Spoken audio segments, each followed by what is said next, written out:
Tanrı'nın emri kalmayı ökümlüne gideceksin.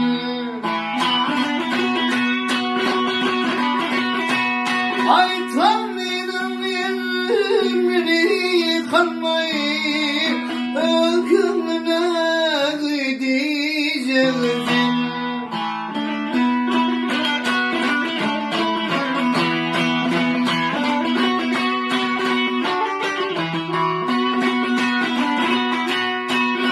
İstersen elimi kapsam, harun olup gence sapsam, kanar kanar yerine taksam, gözüm yumuyup yoldayacaksın.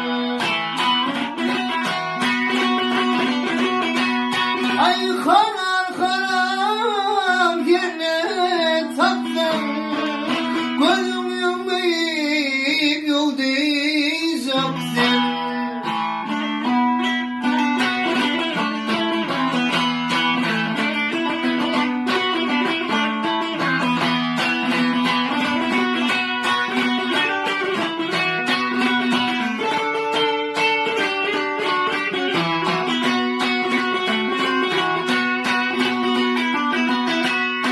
Ay nedir orada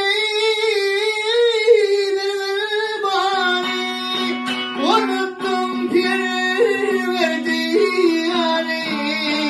Gönlümün yerine kara, saniyet neydi zevzin. Ay gönlümün yerine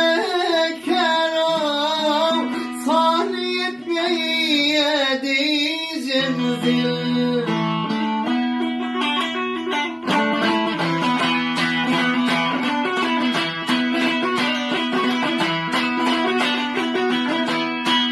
Aslım nedir yetiladır, tutun içimden kıgedir. Acar sana yetse bilir, kavar mı bir ne diyeceksin.